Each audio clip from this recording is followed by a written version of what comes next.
तो दोस्तों आज हो गया है 8 सितंबर 2020 मंगलवार का दिन। बात करेंगे आज के मुख्य समाचार टुडे ब्रेकिंग न्यूज अपडेट में कई तरह की महत्वपूर्ण और काम की खबरें आ चुकी हैं। सभी खबरें बहुत ही ज्यादा महत्वपूर्ण और सेलेक्ट करके लाई गई हैं। सरकार की ओर से नए नियम, बड़ी घोषणा और बड़ा ऐलान जानेंगे। राहत पैकेज को लेकर बड़ी खबर आई है। फेसबुक चलाने वालों के लिए बड़ा अलर्ट आया है। जीएसटी को लेकर बड़ी खबर, स्कूल में पढ़ने वाले विद्यार्थियों के लिए और अभिभावकों के लिए बहुत ही महत्वपूर्ण और काम की खबर आ रही है। बिजली बिल से जुड़ी काम की खबर आई है। बिजली शुल्क में 50% की राहत मिलेगी। किसान भाइयों के लिए 3 अलग अलग बड़ी खुश खबर आई है। रेल यात्रियों के लिए भी काम की खबर, भूकंप को लेकर भी बड़ा अपडेट आया है। परीक्षाओं को लेकर बड़ी खबर, प्रॉपर्टी की खरीद और बिक्री करने वालों के लिए भी काम की खबर आ चुकी है। ग्राम पंचायतों के चुनावों को लेकर अपडेट आया है। एसबीआई बैंक में जॉब को लेकर अपडेट आ चुका है। और हाँ दोस्तों, इन तमाम बड़ी खबरों के अलावा भी अलग अलग राज्यों से आई हुई बहुत ही महत्वपूर्ण और सिलेक्टेड काम की खबरें हैं। तो ऐसे में पूरा वीडियो ध्यान से आखिर तक देखते रहिएगा। खबरों की शुरुआत करेंगे आप लोगों की प्यार भरे से लाइक और शेयर के बटन के साथ। हमारी टीम के उत्साहवर्धन और मेहनत के लिए इस वीडियो पर एक प्यार भरा सा लाइक और शेयर का बटन जरूर दबाना दोस्तों। और हाँ दोस्तों, इस वीडियो को आप ज्यादा से ज्यादा फेसबुक और व्हाट्सएप पर भी अपने दोस्तों, मित्रों और फैमिली मेंबर्स के साथ जरूर शेयर कर सकते हैं। तो आइए दोस्तों, बिना टाइम विलंब किए चलते हैं आज की पहली बड़ी खबर की ओर। वेदर न्यूज टुडे यानी आज का मौसम कैसा रहेगा। संपूर्ण भारत का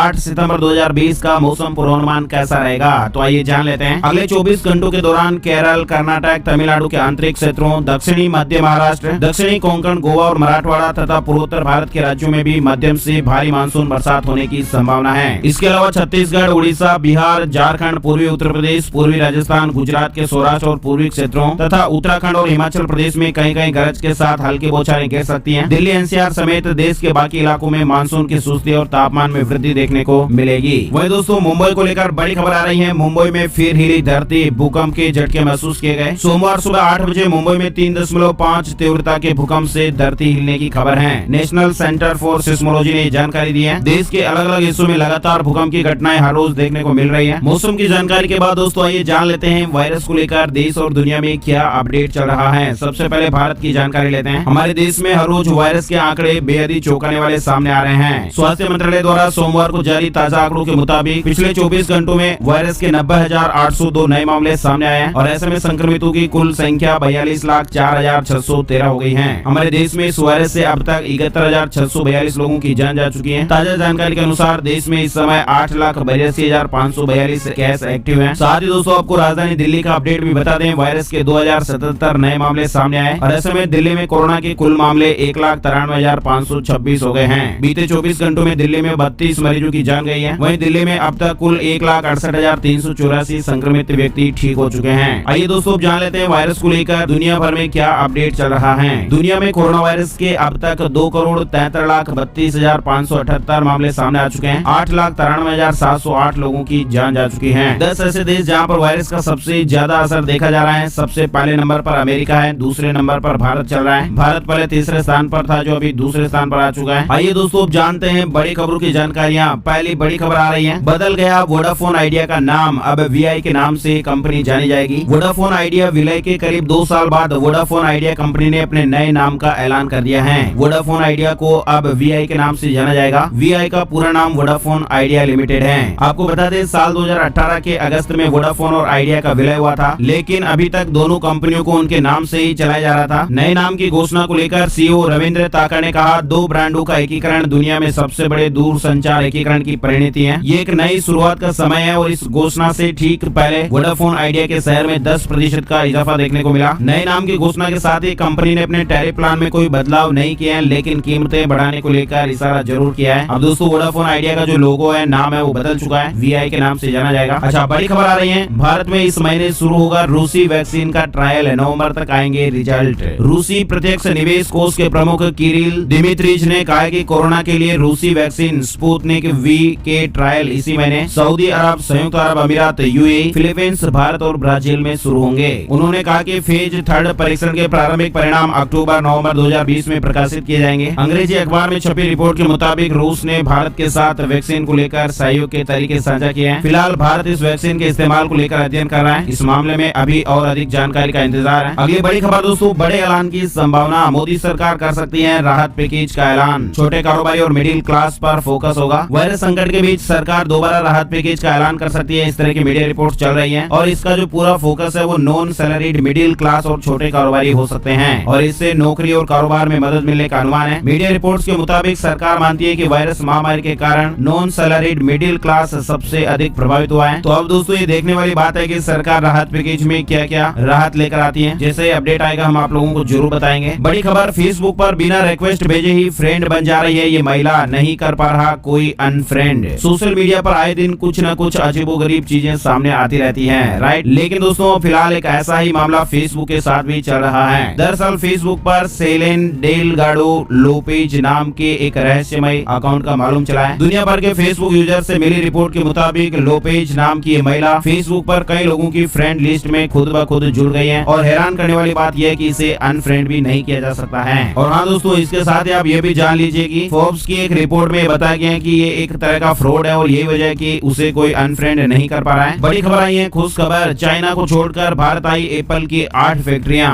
ड्रैगन सदमे में है। चालबाज चीन को एक के बाद एक तगड़ा झटका लग रहा है और इस बार चीन के लिए एक और बुरी खबर आई है। जानकारी के मुताबिक भारत को अंतर्राष्ट्रीय समर्थन मिला और चीन छोड़कर एप्पल की 8 फैक्ट्रियां भारत आई हैं। केंद्रीय मंत्री रविशंकर प्रसाद जी ने ट्वीट करके लिखा है कि नरेंद्र मोदी सरकार द्वारा तेजी से निर्णय लेने से पता चलता है भारत एक भरोसेमंद इलेक्ट्रॉनिक्स विनिर्माण केंद्र बना हुआ है। ये लाखों रोजगार पैदा करेगा और सहायक उद्योग को बढ़ावा देगा। एप्पल के निर्माताओं सहित प्रमुख कंपनियां भारत में स्थानांतरित हो रही हैं। बड़ी खबर, राज्यों को जीएसटी क्षतिपूर्ति का पूरा भुगतान करेगी केंद्र सरकार। जल्द ही जारी होगा 97,000 करोड़ रुपया। केंद्र सरकार ने सोमवार को इस तरह की जानकारी दी है। सरकार ने कहा कि कुल बकाया रकम में से 97,000 करोड़ रुपए तत्काल रूप से जारी कर दिए जाएंगे। इसके अलावा अतिरिक्त रकम का भुगतान आने वाले समय में जारी किया जाएगा और इस बारे में जीएसटी काउंसिल में अंतिम फैसला होगा। केंद्र सरकार की तरफ से ये स्पष्टीकरण ऐसे समय में आया है जब जीएसटी काउंसिल की पिछली बैठक के बाद कुछ राज्यों ने जीएसटी क्षतिपूर्ति को लेकर सवाल उठाए थे। अगली बड़ी खबर आ रही है, छुट्टियां मनाने गोवा जाने की चाह रखने वालों के लिए बड़ी खुशखबर आई है। सड़क मार्ग से पहुंचने लगे हैं पर्यटक। वायरस महामारी के कारण पर्यटकों से गुलजार रहने वाले गोवा में मार्च के बाद से मानो सन्नाटा पसर गया। संक्रमण से बचने के लिए यात्रियों को अपने कार्यक्रम को रद्द करना पड़ा, लेकिन सितंबर महीने के पहले सप्ताह में पड़ोसी राज्य महाराष्ट्र से कुछ पर्यटक सड़क मार्ग के रास्ते आने लगे हैं और ऐसा तब हुआ है जब कोरोना के परीक्षण और होटल की प्री बुकिंग की अनिवार्यता को खत्म कर दिया गया है। वही दोस्तों ये बड़ी खबर देख पा रहे हैं, वर्ल्ड सोलर टेक्नोलॉजी के पहले समिट का स्टेज तैयार। 8 सितंबर को होगा आगाज। पहले वर्ल्ड सोलर टेक्नोलॉजी समिट की तैयारी पूरी हो चुकी है। अंतर्राष्ट्रीय सोलर अलायंस द्वारा आयोजित इस कार्यक्रम को मोदी सरकार के 3 दिग्गज केंद्रीय मंत्री कार्यक्रम को संबोधित करेंगे। वही दोस्तों 8 सितंबर की दोपहर 4:30 बजे शुरू होने वाले इस भव्य कार्यक्रम में सोलर तकनीक पर इंटरनेशनल जर्नल भी लॉन्च किया जाएगा। कार्यक्रम की भव्यता का अंदाजा इसी बात से लगाया जा सकता है कि 149 देशों के 26,000 से अधिक लोग इस वर्चुअल समिट से जुड़ेंगे। बड़ी खबर आई है, राजस्थान हाईकोर्ट का बड़ा फैसला, 3 किस्तों में फीस का 70% पेमेंट ही ले सकेंगे निजी स्कूल। निजी स्कूलों को कोरोना काल में फीस वसूली के मामले में राजस्थान हाईकोर्ट से बड़ी राहत मिली है। कोर्ट ने निजी स्कूल संचालकों को बड़ी राहत देते हुए कहा कि वे अपनी टोटल फीस का 70% पेरेंट्स से 3 किस्तों में चार्ज कर सकते हैं। वहीं अगर कोई पेरेंट्स ये फीस नहीं दे सकता है तो स्टूडेंट को दी जा रही ऑनलाइन क्लासेज रोकी जा सकती हैं, लेकिन उसका नाम स्कूल से नहीं काटा जाएगा।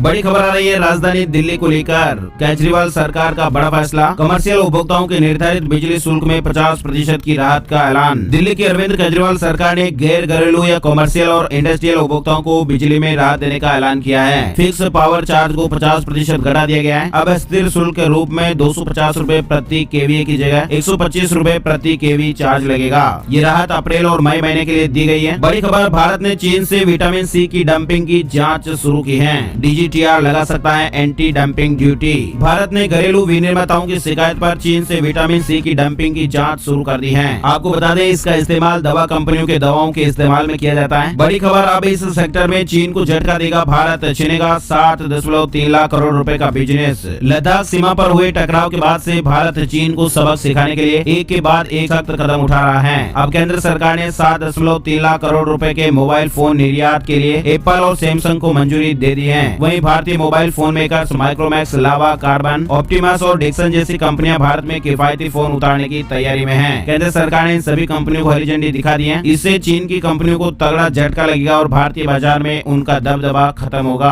अगली बड़ी खबर देख पा रहे हैं, किसान भाइयों के लिए सरकार लेकर आई है मुनाफे वाली कमाई योजना, मिलेगी 80% सब्सिडी। सरकार किसानों की कमाई बढ़ाने के लिए फार्म मशीनरी बैंक के तौर पर एक योजना लेकर आई है, जिससे अपनी खेती के साथ ही दूसरों की भी मदद कर सकते हैं। किसानों के लिए फार्म मशीनरी बैंक बनाया गया है। जैसा कि दोस्तों हम सभी जानते हैं कि आजकल के समय में बिना मशीनों के खेती कर पाना संभव नहीं है, लेकिन प्रत्येक किसान खेती बाड़ी में प्रयुक्त होने वाली मशीन को भी नहीं खरीद सकता है। इसलिए सरकार ने किराए पर मशीनों की उपलब्धता बढ़ाने के लिए फार्म मशीनरी बैंक का गाँव में गठन किया जा रहा है और इसके लिए सरकार ने वेबसाइट भी बनाई है। मोबाइल ऐप के जरिए किसान समूह का गठन किया है। नौजवान फार्म मशीनरी बैंक खोलकर नियमित और अच्छी इनकम का जरिया खड़ा कर सकते हैं। और खास बात यह है कि इस तरह का फार्म मशीनरी बैंक के लिए सरकार 80% सब्सिडी के साथ कई और तरह की मदद भी कर रही है। केवल 20% पैसा लगाना होता है। इसकी और डिटेल जानकारी आप देख सकते हैं। फिलहाल राजस्थान में इस तरह की स्कीम की शुरुआत हुई है। राजस्थान में इस योजना के तहत सभी वर्ग के किसानों को फायदा दिया जाएगा। अगली बड़ी खबर, दुनिया के सबसे अमीर तिरुपति मंदिर में लॉकडाउन के बाद पहली बार एक दिन में आया 1 करोड़ रुपए से ज्यादा का दान। तालाबंदी यानी लॉकडाउन के बाद पहली बार तिरुपति बालाजी मंदिर में पिछले शनिवार को एक ही दिन में 1 करोड़ रुपए से ज्यादा का दान मिला है। ये जानकारी तिरुमला तिरुपति देवस्थानम ने दी है। अगली बड़ी खबर, भारतीय रेलवे ने घटाई कई यात्री सुविधाएं। अब एसी कोच के पैसेंजर्स को साथ लाना होगा अपना कंबल और चादर। भारतीय रेलवे ने सफाई के मद्देनजर एसी कोच में मिलने वाले कंबल और चादरों पर रोक लगा दी है। जैसा कि आप सभी को मालूम है, वायरस महामारी का समय चल रहा है और ऐसे में अब एसी कोच के यात्रियों को घर से अपना कंबल और चादर लेकर ट्रेन में सफर पर निकलना होगा। अगली बड़ी खबर आ रही है, गवर्नर्स कॉन्फ्रेंस में बोले पीएम मोदी, ये सरकार की नहीं बल्कि देश की शिक्षा नीति है। जैसा कि हमने आपको कल वाले वीडियो में बताया था, राष्ट्रीय शिक्षा नीति पर राज्यपालों के सम्मेलन को प्रधानमंत्री नरेंद्र मोदी जी और राष्ट्रपति रामनाथ कोविंद जी ने वीडियो कॉन्फ्रेंसिंग के माध्यम से संबोधित किया। और इस दौरान पीएम मोदी जी ने कहा कि नई शिक्षा नीति देश के युवाओं को भविष्य की आवश्यकताओं के मुताबिक शिक्षा और स्किल्स दोनों मोर्चों पर तैयार करेगी। वहीं राष्ट्रपति रामनाथ कोविंद जी ने अपने संबोधन में कहा कि शिक्षा व्यवस्था में किए जा रहे बुनियादी बदलाव में शिक्षकों की केंद्रीय भूमिका रहेगी। शिक्षा मंत्रालय द्वारा आयोजित इस कार्यक्रम का विषय उच्च शिक्षा के क्षेत्र में बदलाव में राष्ट्रीय शिक्षा नीति 2020 की भूमिका रखा गया। और इस सम्मेलन में सभी राज्यों के शिक्षा मंत्री, विश्वविद्यालयों के कुलपति भाग ले रहे हैं। अगली बड़ी खबर आ रही है, ताजमहल के दीदार का इंतजार हुआ खत्म। इस दिन से खुलेंगे ताज और किले के द्वार। जी हाँ दोस्तों, ताज नगरी पर्यटन का शौक रखने वाले लोगों के लिए खुश खबर है। दरअसल अब आम पर्यटकों के लिए आगरा का ताजमहल और आगरा का किला जल्द ही खुलने वाला है। 21 सितंबर से आगरा आने वाले पर्यटक ताज और यहाँ स्थित दूसरे पर्यटन स्थलों का भ्रमण कर सकेंगे। इस बात की जानकारी सोमवार यानी 7 सितंबर को आगरा के जिलाधिकारी ने दी है और डिटेल से जानकारी आप यहाँ पर देख सकते हैं। अगली बड़ी खबर, डीआरडीओ ने किया हाइपरसोनिक टेक्नोलॉजी का परीक्षण। रक्षा मंत्री बोले आत्मनिर्भर भारत का सपना साकार हो रहा है। रक्षा क्षेत्र में भारतीय वैज्ञानिकों ने एक बड़ी कामयाबी हासिल की है। डीआरडीओ ने सफलतापूर्वक हाइपर टेक्नोलॉजी डेमोन्स्ट्रेटर व्हीकल का परीक्षण किया है और इस परीक्षण के साथ ही भारत, अमेरिका, रूस और चीन के बाद चौथा ऐसा देश बन गया है जिसके पास ये तकनीक है। वही दोस्तों अगली बड़ी खबर, पीएम किसान योजना के अलावा 150 मोबाइल ऐप से किसानों के होंगे कई तरह के फायदे। पीएम किसान योजना एक ऐसी योजना है जो किसानों के बीच बहुत ही लोकप्रिय है और इस योजना के तहत किसानों के बैंक अकाउंट में सीधे ही पैसा ट्रांसफर किया जाता है। लेकिन इस योजना के अलावा सरकार अन्य भी कारगर योजनाएं और लेकर आई है जिससे किसानों को कई तरह के लाभ मिलेंगे। जल्द ही किसानों को हर तरह की सुविधा और जानकारी ऑनलाइन उनके मोबाइल फोन पर मिल पाएगी। राजस्थान सरकार किसान भाइयों के लिए 150 ऐप विकसित करवा रही है और इसमें से 20 ऐप तैयार हो चुके हैं और इन ऐप से किसान भाइयों को अलग अलग कई तरह के फायदे मिलेंगे। अगली बड़ी खबर आ रही है, बैंक जॉब को लेकर आईबीपीएस आरआरबी एग्जाम 2020 को लेकर अपडेट है। 12-13 सितंबर को होने वाली प्रारंभिक परीक्षा स्थगित हो गई है। जल्द ही नई तारीख जारी होने की उम्मीद है। Institute of banking personal selection IBPS द्वारा आयोजित की जाने वाली आरआरबी प्रारंभिक परीक्षा 2020 स्थगित हुई है। इस संबंध में आईबीपीएस की आधिकारिक वेबसाइट पर एक नोटिस जारी किया गया है। साथ ही दोस्तों अगली बड़ी खबर, फल सब्जी उत्पादन में भारत ने बनाया रिकॉर्ड, बागवानी ने बढ़ाई किसानों की कमाई। मोदी सरकार ने साल 2022 तक किसानों की आमदनी दोगुनी करने के अपने टारगेट को हासिल करने में लगातार काम कर रही है। उत्पादन बढ़ाया जा रहा है, फूड प्रोसेसिंग और फूड सप्लाई चेन को प्रोत्साहित किया जा रहा है और सबसे बड़ी बात यह है कि देश में कृषि उत्पादों के निर्यात को बढ़ावा दिया जा रहा है। खेती किसानी का बागवानी सेक्टर एक ऐसा सेक्टर है जिसके एक्सपोर्ट का असर सीधे ही किसानों की जेब पर पड़ता है। और अगर बागवानी में एक्सपोर्ट की बात करें तो पिछले 5 सालों के दौरान 39.5 मिलियन टन के इजाफे के साथ बागवानी उत्पादन अब तक के हाई रिकॉर्ड 320.48 मिलियन टन पर पहुंच गया है और विस्तार से जानकारी आप यहां पर देख सकते हैं। वही दोस्तों के लिए बड़ी खबर मध्य प्रदेश को लेकर आई है। मुख्यमंत्री शिवराज सिंह चौहान का बड़ा ऐलान, प्रॉपर्टी की खरीद और बिक्री पर अब 3% की बजाय सिर्फ 1% शेष लगेगा। मुख्यमंत्री जी की ओर से सोमवार दोपहर को ये बड़ी घोषणा की गई। नगरीय क्षेत्रों में प्रॉपर्टी की बिक्री और खरीदी पर 2% शेष घटा दिया गया है। पहले स्टाम्प ड्यूटी पर 3% लिया जाता था लेकिन अब सिर्फ 1% लिया जाएगा। बड़ी खबर, दिल्ली में 9 सितंबर से खुलेंगे बार और पब।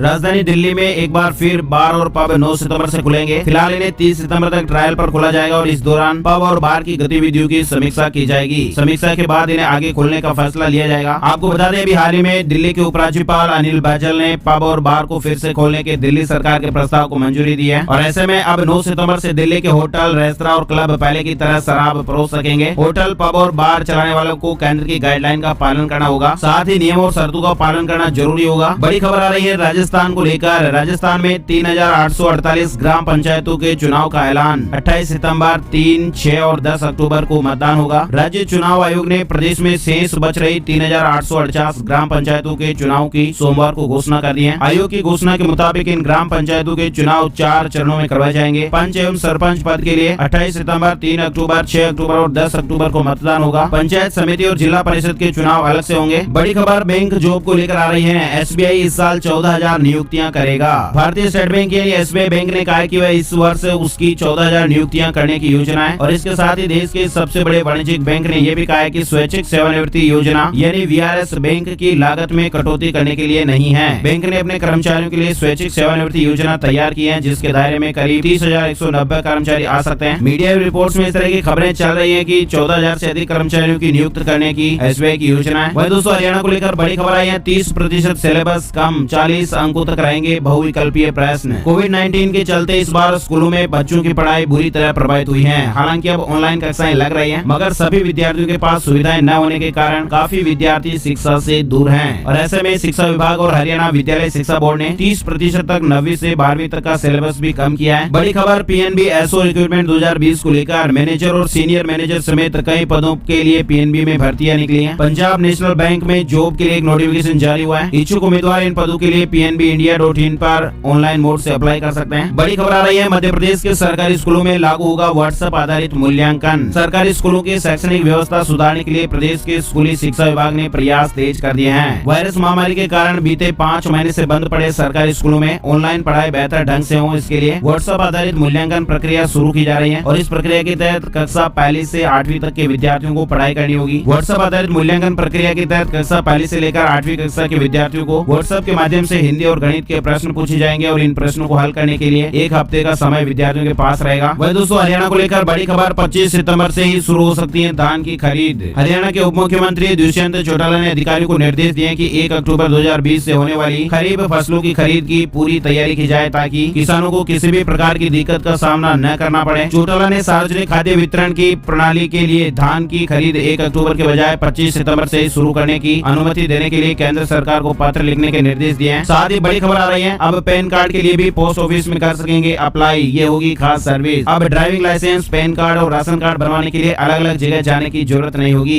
ये सभी काम अब एक ही जगह से किए जा सकते हैं। दरअसल लोगों की सुविधा के लिए इलाहाबाद डिवीजन के 10 पोस्ट ऑफिसों में कॉमन सर्विस सेंटर खोले जाएंगे और इन कॉमन सर्विस सेंटर के जरिए लोग अपने driving licence, PAN card, ration card जैसे काम आसानी से कर पाएंगे। प्रयागराज जिले में 6 और कौशाम्बी के 4 पोस्ट ऑफिस में ये सुविधा शुरू की जाएगी। इलाहाबाद डिवीजन के प्रधान पोस्ट ऑफिस में कॉमन सर्विस सेंटर 3 से 4 दिनों में खुल जाएगा और इसके साथ ही ये सर्विस धीरे धीरे पूरे देश में शुरू की जाएगी, जिससे लोगों के ज्यादातर काम पोस्ट ऑफिस से ही हो पाए। बड़ी खबर आई है वीडियोकॉन मामला। ईडी ने ICICI बैंक की पूर्व CEO चंदा कोचर के पति को गिरफ्तार किया है। प्रवर्तन निदेशालय ने वीडियोकॉन के 1875 करोड़ रुपए के मामले में ICICI बैंक की पूर्व MD व CEO चंदा कोचर के पति दीपक कोचर को गिरफ्तार कर लिया है। प्रवर्तन निदेशालय ईडी के अधिकारी ने सोमवार को ये जानकारी दी है। आपको बता दें मामला साल 2009 और 2011 के दौरान ICICI बैंक द्वारा वीडियोकॉन समूह को कर्ज की राशि को मंजूरी प्रदान करने में बरती गई कथित अनियमितता से जुड़ा हुआ है। वही दोस्तों अगली बड़ी खबर न्यू स्मार्ट टेलीविजन को लेकर। Xiaomi ने टीवी का नया एडिशन लॉन्च किया है और इसमें 8 GB स्टोरेज और सराउंड साउंड मिलेगा। हजारों एंड्रॉइड ऐप से इंस्टॉल कर पाएंगे। ये चीन की कंपनी है Xiaomi और इसने भारतीय बाजार में टीवी का एक नया Mi TV 4a horizon edition launch किया है। टीवी कैटेगरी में ये फ्लैगशिप मॉडल है जिसे 2 स्क्रीन साइज में लॉन्च किया गया है। इसकी डिटेल आप यहाँ पर देख सकते हैं 32 इंच और 43 इंच में। और इन टीवी को फ्लिपकार्ट साथ ही मी होम स्टोर के साथ ही कंपनी के ऑफिशियल वेबसाइट से खरीदा जा सकता है। अगली बड़ी खबर आ रही है राजस्थान को लेकर। स्कूलों को मिलेंगे गोल्ड, सिल्वर और ब्रॉन्ज सर्टिफिकेट। सरकारी स्कूलों में शिक्षा गुणवत्ता में सुधार लाने और प्रतिभाओं को आगे लाने की पहल है। ये राजस्थान सरकार की होनहार राजस्थान अनूठी पहल है। सर्टिफिकेशन की प्रक्रिया 3 चरणों में होगी। हर चरण में करीब 15,000 स्कूलों को सर्टिफाइड किया जाएगा। सर्टिफिकेशन के भी मानक रहेंगे। अच्छा अगली बड़ी खबर आ रही है राजस्थान को लेकर ही। 12 सितंबर से 6 और पैसेंजर ट्रेन चलाएगा north western railway. North western railway ने 12 सितंबर से 6 और पैसेंजर ट्रेन चलाने का ऐलान किया है और इन ट्रेनों की बुकिंग 10 सितंबर से शुरू हो जाएगी। हालांकि ये सभी ट्रेन नॉर्थ वेस्टर्न रेलवे के अलग अलग मंडल से चलेंगी। साथ ही बड़ी खबर आ रही है हरियाणा को लेकर। छात्रों को बड़ी राहत, पंजीकरण और विवरणी का शुल्क माफ। देश का पहला शैक्षिक चैटबॉट भी लॉन्च हुआ है। हरियाणा सरकार ने वायरस महामारी के समय में कॉलेज और विश्वविद्यालय के विद्यार्थियों को ये बड़ी राहत दी है। विभिन्न स्नातक पाठ्यक्रमों में प्रवेश लेने वाले छात्रों का पंजीकरण और विवरणी का शुल्क माफ कर दिया गया है। मुख्यमंत्री ने नए शैक्षणिक सत्र में स्नातक पाठ्यक्रमों में प्रवेश के लिए ऑनलाइन दाखिला प्लेटफॉर्म यानी वेबसाइट भी लॉन्च किया है और इसके माध्यम से विद्यार्थी घर बैठे ही प्रवेश प्रक्रिया पूरी कर पाएंगे। छात्रों के किसी भी प्रवेश संबंधी प्रश्नों को हल करने के लिए अपनी तरह का देश का पहला शैक्षणिक व्हाट्सएप चैटबॉट आपका मित्र सोमवार से चालू हो गया। सीएम ने इसका शुभारंभ किया। वह दोस्तों बड़ी खबर आ रही है बिहार को लेकर। अच्छी खबर है, बिहार में सब्जी उत्पादक किसानों का होगा सर्वे, सुविधा देने के लिए डेटाबेस बनेगा। बिहार में सब्जी के खुदरा विक्रेताओं को संगठित करने के साथ साथ सरकार सब्जी उत्पादकों को भी हर सुविधा देने की तैयारी कर रही है और इसके लिए राज्य के सब्जी उत्पादकों का डेटाबेस तैयार करने की प्रक्रिया शुरू हो गई है और इसके लिए सर्वे कराया जाएगा। बड़ी खबर आ रही है सिपाहियों का वेतन बढ़ाने की मांग। छत्तीसगढ़ को लेकर ये अपडेट आ रहा है। केंद्रीय राज्य मंत्री रेणुका सिंह ने मुख्यमंत्री भूपेश बघेल को पत्र लिखा है। छत्तीसगढ़ में पुलिस कांस्टेबल के वेतन बढ़ाने की मांग तेज हो गई है। सिपाहियों की मांगों का समर्थन करते हुए अब केंद्रीय राज्य मंत्री रेणुका सिंह और कांकेर से सांसद मोहन मंडावी ने मुख्यमंत्री भूपेश बघेल को पत्र लिखा है और इसमें कहा गया है कि सिपाहियों का वेतन ग्रेड 1900 रूपए से बढ़ाकर 2800 रूपए किया जाना चाहिए। आगे बढ़ते दोस्तों अगली बड़ी खबर आई है किसान भाइयों के लिए। किसान भाई ना हो परेशान, कपास की फसल के नुकसान का मुआवजा देगी हरियाणा सरकार। हरियाणा सरकार के कृषि एवं किसान कल्याण विभाग के अतिरिक्त मुख्य सचिव ने बताया है जिन किसानों की कपास की फसल बर्बाद हुई है उनको सरकार मुआवजा देगी। सोमवार को बताया गया कि ऐसे सभी कपास उत्पादक चाहे वे प्रधानमंत्री फसल बीमा योजना के तहत पंजीकृत है या नहीं, सभी को हरियाणा सरकार मुआवजा देगी। उन्होंने कहा कि राजस्व विभाग से अनुरोध किया गया था कि वे उन कपास उत्पादकों के खेतों में समयबद्ध तरीके से विशेष गिरदावरी करें जिन्होंने फसल बीमा योजना के तहत पंजीकरण नहीं कराया है और जिन लोगों ने योजना के तहत पंजीकरण कराया है उनको फसल कटाई के प्रयोगों के दौरान नुकसान के आकलन के आधार पर मुआवजा दिया जाएगा। साथ ही दोस्तों बड़ी खबर आ रही है आईपीएल 2020 को लेकर। आईपीएल 2020 का शेड्यूल जारी हो गया है, आप लोगों ने देख लिया होगा। वहीं अपडेट आ रहा है कि चेन्नई के बाद राजस्थान रॉयल्स को भी झटका लगा है। सभी मैच नहीं खेलेंगे बेन स्टोक्स। राजस्थान रॉयल्स के दिग्गज ऑलराउंडर बेन स्टोक्स आईपीएल 2020 के सभी मैच नहीं खेल पाएंगे। इस तरह की खबर आ रही है। साथ ही दोस्तों के लिए बड़ी खबर आई है सवारी डिब्बा कारखाना में 990 अप्रेंटिस रिक्तियों के लिए विज्ञापन जारी हुआ है। 25 सितंबर तक ऑनलाइन आवेदन का मौका है। Carpenter, electrician, fitter, machinist, painter और वेल्डर के साथ साथ पैरामेडिकल ट्रेड में भारतीय रेलवे में अप्रेंटिस के मौकों का इंतजार कर रहे युवाओं के लिए खुशखबर आई है। रेल मंत्रालय की प्रोडक्शन इकाई सवारी डिब्बा कारखाना यानी इंटीग्रल कोच फैक्ट्री चेन्नई ने उपरोक्त ट्रेड्स में फ्रेशर और एक्स आईटीआई श्रेणियों में कुल 990 रिक्तियों के लिए विज्ञापन जारी किया है। PBICF.in वेबसाइट भी बनाई गई है जहां पर इसकी डिटेल मिल जाएगी। बड़ी खबर आ रही है NSO सर्वे की रिपोर्ट में केरल बना सबसे ज्यादा साक्षरता वाला राज्य। NSO सर्वे की रिपोर्ट में केरल दोबारा सबसे ज्यादा साक्षरता वाला राज्य बनकर सामने आया है। रिपोर्ट में कहा गया है कि केरल में साक्षरता दर 96.2% दर्ज की गई है, जबकि 66.4% के साथ आंध्र प्रदेश में सबसे कम साक्षरता दर दर्ज की गई है। दिल्ली दूसरे स्थान पर है। आइए दोस्तों अब जान लेते हैं gold price today, silver price today update को लेकर। सोने चांदी के क्या ताजा रेट अपडेट चल रहे हैं। घरेलू सराफा बाजार में सोने चांदी की हाजिर कीमतों में बढ़ोतरी दर्ज की गई है। राष्ट्रीय राजधानी दिल्ली में सोमवार को सोने के हाजिर भाव में 258 रूपए प्रति 10 ग्राम की बढ़ोतरी हुई और इस बढ़ोतरी के साथ ही सोने का भाव दिल्ली में बढ़कर 51,877 रूपए प्रति 10 ग्राम हो गया। चांदी की बात करते हैं 837 रूपए प्रति किलोग्राम की तेजी आई है और ऐसे में भाव 69,448 रूपए प्रति किलोग्राम हो गया है। तो दोस्तों आज के वीडियो में फिलहाल बस इतनी ही खबरें। उम्मीद आपको ये काम की खबरों का वीडियो अच्छा लगा होगा। लाइक और शेयर जरूर करें, लाल वाला सब्सक्राइब का बटन भी दबा दें ताकि आपके मोबाइल पर ऐसी काम की खबरों का वीडियो हर रोज मिलता रहेगा। आपका बहुत बहुत तहे दिल से शुक्रिया, धन्यवाद। जय हिंद, जय भारत, वंदे मातरम।